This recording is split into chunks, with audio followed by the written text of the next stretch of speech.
Hello বন্ধুরা, আবারও চলে এসেছি আমি কলকাতা পুজো পরিক্রমা 2024-এর ভিডিও নিয়ে। আর আমি এই মুহূর্তে রয়েছি চালতা বাগান সর্বজনীন দুর্গোৎসবের পূজা মণ্ডপে। আর এবছরে ওনাদের থিম হচ্ছে অন্তর্লোক। সিজনে রয়েছেন সৌমিক পিয়ালি আর সঙ্গীতে রয়েছে সুদীপ বন্দ্যোপাধ্যায়। তো চলো তোমাদেরকে একটা খুব ভালো পূজা মণ্ডপ ঘুরে দেখায়, যেটার মধ্যে একটা খুব ভালো বার্তা দিচ্ছে সকলকে।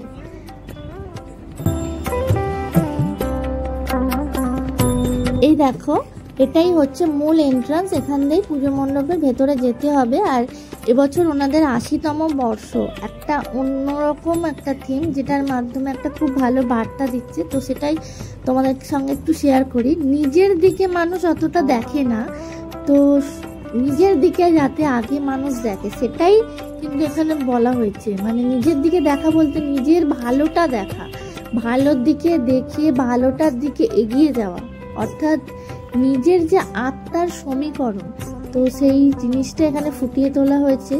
তোমরা এখানে ঢুকলে এই দু সাইডে দেখতে পাবে এক ধরনের কাঁচ ব্যবহার করা হয়েছে, যেটার মধ্যে নিজেদের প্রতিচ্ছবি ফুটে উঠছে নানা রকম ভাবে। আর দেখতে পাচ্ছ চারপাশটা একটা লাল রঙের লাইট ফেলা হয়েছে, মানে প্রকাশ ফেলা হয়েছে, একটু অন্যরকম, তোমরা দেখলে বুঝতে পারবে। তো চলো আমরা দেখাচ্ছি পুরো পূজা মণ্ডপটা। আর যদি তোমাদের ভালো লাগে অবশ্যই কিন্তু প্রচুর প্রচুর লাইক আর শেয়ার করে দিও। আর আমার সঙ্গে থাকো। আমার চ্যানেলে নতুন হয়ে থাকলে চ্যানেলটিকে অবশ্যই সাবস্ক্রাইব করে নাও। তো চলে এসেছি আমরা যেখানে মূল যে মায়ের প্রতিমা রয়েছে সেখানে। আর দেখাবো তোমাদেরকে এখানে যে মায়ের প্রতিমা, সেটা তার আগে ওপর দিকটা তোমাদেরকে একটা দেখাই, একটু সিলিংটা দেখাই। অনবদ্য কাজ, মানে খুব সুন্দরভাবে ওনারা পূজা মণ্ডপটা সাজিয়ে তুলেছেন।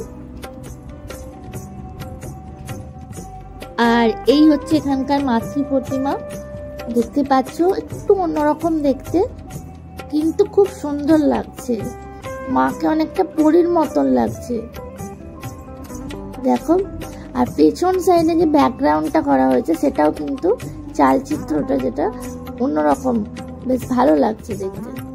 ভিডিওটা এখানে শেষ করছি, আবার দেখাবে নেক্সট ভিডিও।